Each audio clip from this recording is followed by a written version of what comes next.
Hi my brothers and sisters, എല്ലാവർക്കും നമസ്കാരം. Welcome to Adbhuta journey. നമ്മളിപ്പം വീഡിയോ ഇട്ടിട്ട് കുറേ നാളായിരുന്നു, റിയാക്ഷൻ വീഡിയോ ഇട്ടിട്ട്.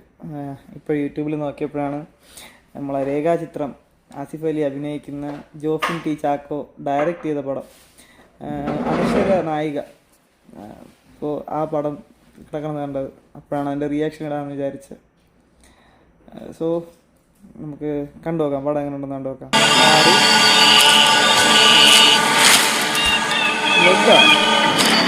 പൊതുവെ രാജേന്ദ്രൻ എങ്ങനെയുള്ള ആളായിരുന്നു?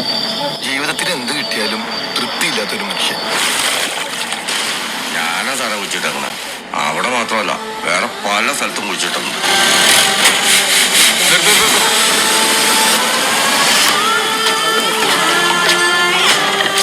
പിന്നെ സാറി പറയുന്ന സമയത്ത് അവൻ എന്തോ ഒരു പിടിവള്ളി കിട്ടിയിട്ടുണ്ട്.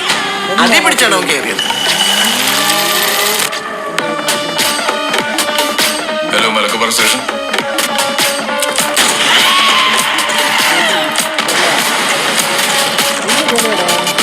അവന് ചെറിയ ആവേശമുണ്ടല്ലോ.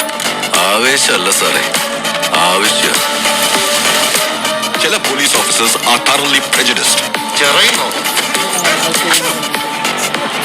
എനിക്കിട്ട് പണിത് ആരെയും ഞാൻ മറക്കത്തില്ല. സിനിമ ഓരോരുത്തർക്കും എന്തെങ്കിലുമൊക്കെ കരുതി വെച്ചിട്ടുണ്ടാവും. സിനിമയില് മാത്രല്ല, ജീവിതത്തിലും അവള് നല്ലൊരു നടിയായിരുന്നു. അവൾ വന്നുപോയ വഴികളിലെല്ലാം ശേഷിക്കുന്നത് ശവശരീരങ്ങളാണ്.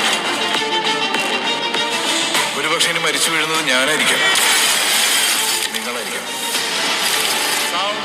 I want to know who is she. എന്തായാലും അയാൾ പറഞ്ഞതിൽ പകുതി സത്യമാണെന്ന് ആ സ്കെൽട്ടൺ കിട്ടിയപ്പോൾ മനസ്സിലായില്ലേ? ബാക്കി പകുതി കൊണ്ട് സത്യമാണോ നമുക്ക് നോക്കാം.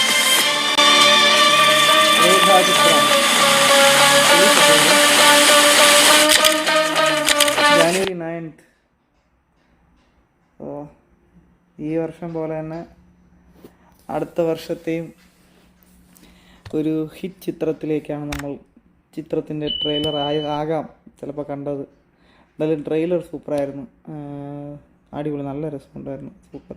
എല്ലാവരും നല്ലതായിട്ട് അഭിനയിച്ചിരിക്കുന്നു. അതിൻ്റെ ആ ക്യാമറ ആംഗിളും ആ മേക്കിങ്ങും എല്ലാം അടിപൊളിയായിരുന്നു. ആദ്യം അശോക് സാറിൻ്റെ ഇതാണെന്ന് തോന്നുന്നു, വോയിസ് ആണെന്ന് തോന്നുന്നു കേട്ടത്. എന്തായാലും എനിക്കിഷ്ടപ്പെട്ട്, നൈസ്, നല്ല സംതൃപ്തിയുള്ളൊരു ട്രെയിലർ. നിങ്ങൾ കണ്ടിട്ട് എങ്ങനെയുണ്ടെന്ന് പറയുക, ഇതിന് കമൻറ്റ് പറ.